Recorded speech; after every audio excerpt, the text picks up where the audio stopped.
Hello students, मैं निखिल गुप्ता स्वागत करता हूं आपका इस वीडियो में, जिसमें हम लोग प्रश्नावली 2 शुरू करने जा रहे हैं, जो कि है बहुपद यानी पॉलिनोमियल्स। ये बहुपद आपके एक्चुअली 6th क्लास से आप लोग पढ़ते आए हो थोड़ा थोड़ा करके। जो 6th क्लास में बीजगणित आपने पढ़ा था उसी का एक हिस्सा चल रहा है अब अपने। तो 6th क्लास में आपने पढ़ा था बीजगणित, एक चैप्टर ये था।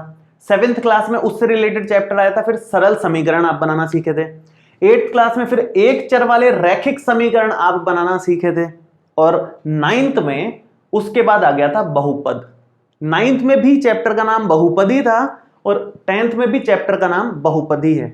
दोनों में नाम सेम ही है 9th और 10th में। तो 9th की बहुत सारी चीजें हमें यहां पर यूज आएगी। 9th क्लास में हम जहां तक पढ़ के निकले थे उसके बाद का बहुत सारा पोर्शन हम पढ़ने वाले हैं। तो जितना हम पढ़ के निकले हैं वो सभी हमें थोड़ा थोड़ा याद होना चाहिए, तब जाकर के हम और कुछ नया पढ़ने की स्थिति में होंगे। तो थोड़ा बहुत मैं आपको रिवाइज करवा देता हूं 9th क्लास का जो था 5-7 मिनट में। उसके बाद फिर हम 10th क्लास का चैप्टर पूरा कंटिन्यू कर लेंगे, ठीक है। तो जो भी चैप्टर्स पुराने कंटिन्यूअस में चल रहे हैं ना 9th क्लास से या 8th क्लास से, उनका थोड़ा बहुत नॉलेज हमें होना जरूरी है। इसलिए हर बार मैं चैप्टर के स्टार्टिंग में पुराना आपको थोड़ा सा बताऊंगा ही। तो अभी स्टार्ट करते हैं कि भाई बहुपद होते क्या हैं, ये तो समझ में आए पहले, फिर हम आगे बढ़ेंगे उसमें, है ना।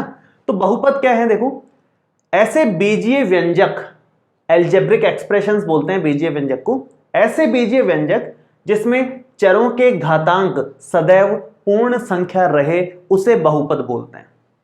बीजीय व्यंजक इसको बोलते हैं, ये सभी बीजीय व्यंजक हैं जो x के फॉर्मेट में, मतलब वेरिएबल में, x में, y में, z में, कोई भी वेरिएबल, कोई भी चर आप ले लो, उसके फॉर्मेट में जो लिखे रहते हैं ना, प्लस माइनस करके, मल्टीप्लाई में, इस तरह की चीजें जो भी लिखी रहती है वो सभी बीजीय व्यंजक होती हैं। लेकिन बीजीय व्यंजक तो है ही है, लेकिन इनमें से कौन कौन से बीजीय व्यंजक बहुपद माने जाएंगे वो हमें देखना है। तो कौन से बीजीय व्यंजक बहुपद माने जाते हैं, जिसमें चरों के जो घातांक है वो सदैव पूर्ण संख्या रहे। चरों के घातांक मतलब चर जो हैं, इसमें चर क्या है, x है, इसमें दो चर हैं x और y, एक ही चर है x, इसमें एक ही चर है x, इसमें भी एक ही चर है x, और इसमें दो चर हैं x और y। तो जो भी चर हों, एक है तो एक को ध्यान से देखो, दो चर हैं तो दोनों को ध्यान से देखो, और उनकी जो घातें हैं वो चेक करो कि पूर्ण संख्याएं हैं कि नहीं है। पूर्ण संख्याएं मतलब 0, 1, 2, 3, 4, 5, 6, 7, 8, ना तो माइनस में आनी चाहिए ना पॉइंट्स में आनी चाहिए या बटे में आनी चाहिए, जैसे 1/2, 3/2, 5/7, इस तरह से नहीं आनी चाहिए। तो सीधी सीधी संख्या होनी चाहिए। जैसे x की घात 3 है, चर कहां है, x है, दोनों की घातें 3 और 1, मतलब सब कुछ सही चल रहा है, इसका मतलब ये एक बहुपद है। यहां चर कौन कौन से हैं, x है, y है, दोनों की घातें देखें, एक आ रही है, इसकी दो आ रही है, मतलब पूर्ण संख्याएं हैं, कोई दिक्कत नहीं है। यहां चर कौन सा है, सिर्फ एक ही है, x, घातें एक दिख रहा है, पूर्ण संख्या है, कोई दिक्कत नहीं है। चर की घात चेक करनी है। यहां पर चर पूरा का पूरा नीचे चला गया, ऊपर आएगा तो घात ऋणात्मक ही आएगी। जब भी डिवाइड में अगर चर आ जाए तो वो तो बहुपद होगा ही नहीं, नीचे तो कभी आना ही नहीं चाहिए चर। कोई भी वेरिएबल आपका डिवाइड में नहीं होना चाहिए, ऊपर ही होना चाहिए, तभी माना जाएगा वो। डिवाइड में जाने से ऊपर लाते टाइम उसकी पावर नेगेटिव हो जाती है, ठीक है। यहां की बात करें, यहां चर कौन सा है, यहां है x। x की घात कितनी दिख रही है, x की घात दिख रही है 1/2। 1/2 पूर्ण संख्या नहीं है, इसका मतलब ये भी बहुपद नहीं माना जाएगा। उसके बाद अगर बात करें इसकी, तो यहां पर दो चर हैं, एक तो x है यहां और यहां लिखा हुआ है, और एक y है। दोनों की अगर आप घातों को ध्यान से देखो तो सभी की घातें पूर्ण संख्याएं दिख रही हैं, कहीं कोई दिक्कत नहीं है, इसका मतलब ये एक बहुपद है। यहां तक हमें बहुपद पहचानना आ गया कि हमें सिर्फ चर देखने हैं कौन कौन से हैं, और उन चरों की घातें चेक करनी है कि पूर्ण संख्याएं हैं कि नहीं है। अगर चरों की घातें पूर्ण संख्याएं हैं तो वो बहुपद है। अब बहुपद में दो बातें विशेष ध्यान देने की होती है। एक तो होती है चरों की संख्या कितनी है भाई बहुपद में, एक चर है कि एक से ज्यादा चर हैं। दूसरा, बहुपद की घात क्या होती है। तो चरों की संख्या तो मेरे ख्याल से समझ में आ गई होगी आपको, जो x में या y में इस तरह से समीकरण या बहुपद होते हैं तो वो चर ही होते हैं, मतलब उसके। तो यहां पर अगर मैं लिखूं कि भाई चरों की संख्या कितनी है किस में, तो ये सबके लिए मैं एक बार लिख देता हूं इंफॉर्मेशन। इसमें चरों की संख्या 1 है, इसमें चरों की संख्या 2 है, x और y। इसमें चरों की संख्या 1 है, इसकी तो बात ही नहीं करनी दोनों की। इसमें चरों की संख्या 2 है, x और y, ठीक है। अब बात करें, 2 से ज्यादा भी हो सकती है, जरूरी नहीं है x और y हो, z भी आ जाए, a भी आ जाए, b भी आ जाए, कोई भी आ सकता है। और बहुत सारे हो सकते हैं चर भी। बहुपद की घात की बात करते हैं। बहुपद की घात किसको बोलते हैं? जो चर हैं, चरों की अधिकतम घात जितनी आपको दिख रही है ना, अधिकतम घात, उसी को डिग्री कहते हैं या बहुपद की घात बोलते हैं। अधिकतम घात चाहिए हमें, जो भी चर हैं जितने भी हैं उन सब की मिलाकर के अधिकतम कौन सी दिख रही है। जैसे यहां पर x है, केवल एक ही चर है, अधिकतम घात कितनी दिख रही है? इधर तो 1 दिख रही है, इधर 3 दिख रही है, तो यहां पर घात या कह लो डिग्री जो हो गई इस पॉलिनोमियल की, इस बहुपद की, वो होगी 3। 3 घात का समीकरण है ये 2 घात का समीकरण है, क्योंकि 2 घात अधिकतम दिख रही है, इसकी तो घात 1 है, वो तो कम है, कम को नहीं देना। ज्यादा से ज्यादा कितनी घात दिख रही है वो उसकी डिग्री हो जाएगी, वो उसकी घात हो जाएगी बहुपद की। तो 2 घात का समीकरण है, ये 1 घात का समीकरण है क्योंकि x की घात 1 दिख रही है। और यहां अगर बात करें, हालांकि इस तरह के हमारे सिलेबस में नहीं है, जो मिक्स है ना x और y वाले मिक्स वाले, वो हमारे सिलेबस में नहीं है अभी, लेकिन मैं ऐसे ही आपको इंफॉर्मेशन के हिसाब से बता रहा हूं कि अगर इस तरह का भी केस आए और उसमें 2 वेरिएबल्स इस तरह से दिख रहे हो, 2 चर अगर एक साथ मल्टीप्लाई में हैं तो घातें जुड़ जाएंगी, 3 और 2 5 घात का समीकरण माना जाएगा। तो बहुत ज्यादा टेंशन नहीं लेनी इसकी, ये अपने है नहीं, मैंने तो यूं ही बता दिया आपको। मेन अपने इस तरह के क्वेश्चंस आएंगे जो एक चर हैं, ये वाला एक चर हैं और घात उसकी 2 या 3 है या 1 है, इस तरह के हमारे क्वेश्चंस आएंगे। तो हमारे क्वेश्चंस आएंगे सिंपल x में ही आएंगे, या सारा का सारा y में ही रहेगा, या सारा का सारा z में ही रहेगा, मतलब एक चर वाले क्वेश्चंस हैं पूरे के पूरे चैप्टर में ही। घातें जरूर किसी की 1 हो सकती है, किसी की 2 हो सकती है, किसी की 3 घात तक के समीकरण हमारे सिलेबस में।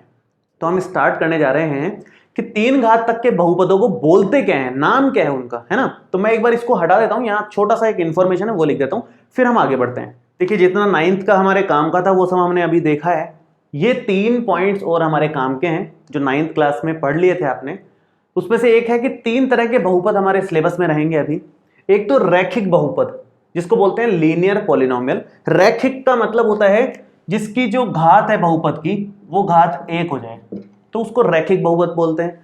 द्विघात बहुपद, नाम से ही हो रहा है द्विघात, मतलब 2 घातें हो जिस बहुपद में, उसको द्विघात बहुपद या फिर क्वाड्रेटिक पॉलिनोमियल बोलते हैं। तीसरा त्रिघात बहुपद, नाम से समझ में आ रहा है त्रिघात, त्रिघात का मतलब 3 घातें होंगी, तो मैं यहां लिख देता हूं कि घात जिसकी 3 है वो त्रिघात समीकरण या कह लो क्यूबिक पॉलिनोमियल होता है। एग्जाम्पल, जैसे मान लो ये घात इसकी 3 थी, इसकी 3 घात है, तो ये त्रिघात समीकरण हो गया, त्रिघात पॉलिनोमियल हो गया, त्रिघात बहुपद हो गया, ठीक है। अब इसकी घात 1 है, इसकी 1 घात है, इसका मतलब ये रैखिक हो गया, ये रैखिक हो गया। और इसकी 2 घातें हैं, इसका मतलब ये द्विघात बहुपद या फिर क्वाड्रेटिक हो गया, द्विघात बहुपद या फिर क्वाड्रेटिक हो गया। तो जिसकी घात 1 वो रैखिक, जिसकी घात 2 वो द्विघात, और जिसकी घात 3 वो त्रिघात बहुपद माना जाता है। ये हमारे 3 तरह के बहुपद सिलेबस में हैं। आगे हम लोग इन्हीं को डिटेल में पढ़ेंगे। अब यहां पर 1-2 एग्जांपल्स मैं और दे देता हूं, जैसे रैखिक बहुपद हैं तो इसके 1-2 एग्जांपल, जैसे 7z + 5, ये z में कोई रैखिक बहुपद है, z की घात 1 है। मान लो a चर दे रखा हो आपको 3a - 2, ये भी रैखिक है a में। तो इस तरह के जितने भी होंगे वो रैखिक होंगे। या केवल लिखा हो x, सिर्फ x ही लिखा है, प्लस में कुछ नहीं लगाया, तो भी रैखिक है, क्योंकि इसमें x की घात 1 दिख रही है अपने को। रैखिक का मतलब है जो चर आपको दिख रहा है उसकी घात मैक्सिमम 1 होनी चाहिए, उसके अलावा उससे कोई मतलब नहीं है। और ऐसे ही द्विघात की बात करें तो 3x² + 5, ये 2 घात का है। या फिर z² केवल लिखा हो, सिंगल z² ही, आजू बाजू कुछ नहीं लिखा हो, तो भी द्विघात का बहुपद है z में, क्योंकि z इसमें चर है और उसकी अधिकतम घात हमें 2 दिख रही है, इसका मतलब ये द्विघात का हो गया। तो इस तरह से मतलब ढेरों बना सकते हैं अपन, त्रिघात वाले भी ढेरों बना सकते हैं, जैसे x³ - 2x² + 4x + 5, इस तरह से बन जाए। या फिर y की घात 3 + 9, ये भी एक हो गया। जिसमें भी चर आपको दिख रहा है उसकी अधिकतम घात अगर 3 है तो वो त्रिघात बहुपद हो जाएगा। तो इस तरह से मतलब बेसिक आइडिया है ये बहुपदों का। अब हम लोग स्टार्ट करते हैं कि हमारी 2.1 प्रश्नावली में क्या है। वो भी शुरू करने से पहले एक छोटी सी बात और, कि आपने जितने भी बहुपद सीखे थे, तीनों तरह के बहुपद आपने 9th क्लास में सीखे थे, और इन तीनों बहुपदों में क्या सीखा था आपको याद है? हमने इनके शून्यांक निकालने सीखे थे। शून्यांक का मतलब होता है जीरोज, इंग्लिश में जीरोज बोलते हैं इनको। हमने इन सभी बहुपदों के शून्यांक निकालने सीखे थे। शून्यांक का मतलब होता है जहां पर वो बहुपद जीरो बन रहा है उसी को उसका शून्यांक बोलते हैं। जैसे अगर मैं इसकी बात करूं 7z+5, या फिर मैं इधर ये भी एक रैखिक आया था इसकी बात करूं तो 1 - 2x का शून्यांक कैसे निकालेंगे? इसका शून्यांक निकालने के लिए इसको शून्य के बराबर करो और जो x का मान आए वो ही उसका शून्यांक माना जाएगा। तो इस बहुपद का शून्यांक अगर कुछ पूछे आपको तो शून्यांक क्या है इसका? 1/2। शून्यांक मतलब ऐसा x का मान जिसको बहुपद में रखने पर वो शून्य के बराबर हो जाए। अगर आप x का मान यहां 1/2 रखोगे तो 2 से 2 कट के 1 - 1 0 हो जाएगा, शून्य के बराबर हो जाएगा। तो ऐसे ही शून्यांक हमने इसके तो सीखे ही थे, साथ में द्विघात बहुपद और त्रिघात बहुपद के भी सीखे थे 9th में। ये द्विघात बहुपद में 2-3 मेथड होते हैं, त्रिघात में भी एक मेथड होता है, तो वो सभी हमारे काम आएंगे।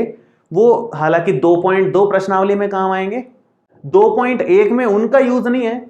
अब 2.1 मैं पहले बता रहा हूं आपको। अब इनके शून्यांक निकालने का जो प्रोसेस है वो 2.2 प्रश्नावली में हमारे काम आएगा। 2.1 में अभी काम का नहीं है, तो मैं पहले जो 2.1 प्रश्नावली है वो शुरू करने जा रहा हूं, फिर 2.2 पढ़ाते समय मैं आपको पुराना 9th क्लास में जो इसके शून्यांक निकालने का तरीका था वो भी एक बार रिवाइज करवा दूंगा। चलिए 2.1 का अब परिचय शुरू करते हैं। देखिए अब हम 2.1 प्रश्नावली में पढ़ने वाले हैं कि जो शून्यांक आप बहुपदों के निकालते हो उनका ज्यामितीय अर्थ क्या होता है। ज्यामितीय अर्थ का मतलब यह है कि अगर हम उसको ग्राफ में देखें तो किस तरह का हमें दिखेगा, या क्या हम कंक्लूजन निकाल पाएंगे कि ये इस बहुपद के शून्यांक हैं तो ये इस जगह है ग्राफ में, है ना। ये सब हम मतलब डिस्कस करने वाले हैं।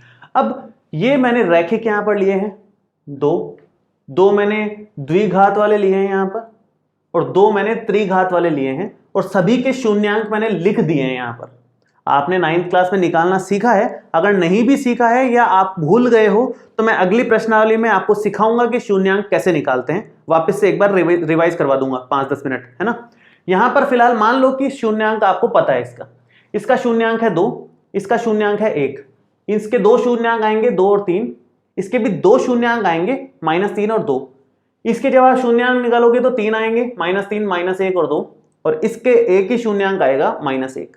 ठीक है, ये जब आप कैलकुलेट करोगे तो आपको समझ में आएगी बात कि कैसे आ रहे हैं। अब बात ये है कि ये इसके ग्राफ तो आपने निकाले भी थे, आपने 9th क्लास में सीखे हैं इसके ग्राफ निकालना। ये एक सरल रेखा होती है, आपने ऐसे निकालना सीखा था ना कि यहां पर आप x का मान लेते थे, फिर y का लेते थे, 2 पॉइंट्स ले लेते थे और उससे ग्राफ बनाते थे। तो वैसे ही ग्राफ बनाया हुआ है ये सरल रेखा है, ये सरल रेखा है। दोनों के दोनों जो रैखिक होते हैं उनके ग्राफ हमेशा सरल रेखा आती है, जो द्विघात होते हैं वो परवलयाकार होते हैं, यूं हो सकता है इसका उल्टा होता है, यूं इस तरह से बनते हैं। और जो त्रिघात होते हैं वो जनरली 3 बिंदुओं पे काटते हैं, कभी कभी हो सकता है 1 पे भी काटे, और भी पैटर्न इस तरह के बन जाते हैं।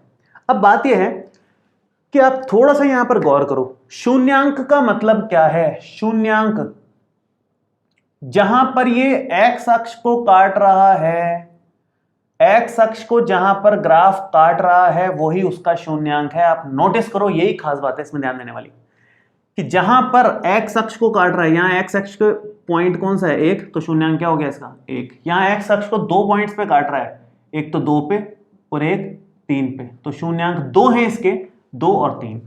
जितने पॉइंट्स पर एक्स अक्ष को काटेगा वही उसके शून्यांक होते हैं। या ये समझ लो कि ग्राफ जहां जहां एक्स अक्ष को कट कर रहा होता है वो शून्यांक बोले जाते हैं। ये शून्यांक है क्योंकि 2 पे कट हो रहा है, और किस पे कट हो रहा है -3 पे कट हो रहा है, तो -3 और 2 शून्यांक हो गए। यहां पर ग्राफ 3 पॉइंट्स पे कट हो रहा है, एक तो -3 पे, एक -1 पे और एक 2 पे, तो -3, -1 और 2। ये केवल एक पॉइंट पर ग्राफ एक्स अक्ष पे कट हो रहा है तो वो -1। तो शून्यांक का मतलब क्या है कि जब हम किसी पॉलिनोमियल या कह लो बहुपद का ग्राफ बनाएंगे, बहुपद हमारा सिर्फ इस तरफ का है, उस तरफ का नहीं है। ये तो समीकरण हो गई, बहुपद केवल इतना है, लेकिन ग्राफ बनाते समय उसको y के बराबर मानते हुए ग्राफ बनाया जाता है। बहुपद केवल इतना ही है लेकिन y के बराबर माना हुआ है। ऐसे ही यहां बहुपद केवल इतना ही है, यहां बहुपद केवल इतना ही है, यहां बोले तो इतना है बहुपद और ये है बहुपद। वो तो y के बराबर हम लेकर के ग्राफ बनाते हैं उसका, और जब ग्राफ बनाते हैं तो x एक्सिस को जितने बिंदुओं पर काट रहा है उतने ही उसके शून्यांक हो जाते हैं। तो क्या लिखोगे आप? अगर एक लाइन में लिखना हो, हमारे 2.1 में ये लाइन बड़ी काम आएगी, तो मैं यहां लिख देता हूं। देखो क्या लाइन है, तो आप यहां लिख सकते हो कि भाई बहुपद का ग्राफ x अक्ष को जितने बिंदुओं पर काटता है या स्पर्श करता है, टच भी करे तो भी चलेगा। स्पर्श करने का मतलब है जैसे मान लो ऐसा आ जाता ग्राफ पैराबोलॉइड, लेकिन ये टच करते हुए जा रहा है, तो भी उसको जीरो ही माना जाएगा, उसको शून्यांक ही माना जाता है। तो बहुपद का ग्राफ x अक्ष को जितने बिंदुओं पर काटता है या स्पर्श करता है उतने ही बहुपद के शून्यांक होते हैं, और जहां काट रहा है वो मान उसका शून्यांक माना जाता है। ठीक है, और कितनी बार काट रहा है उतने टोटल शून्यांक हो जाएंगे। ये हमें काम की लाइन मिल गई एक। अब ये 2.1 में हमारे बड़े काम आएगी। देखो 2.1 में क्वेश्चंस किस तरह के हैं, तुरंत हो जाएंगे, 5 मिनट भी नहीं लगेगी, पूरा एक्सरसाइज खत्म हो जाएगी।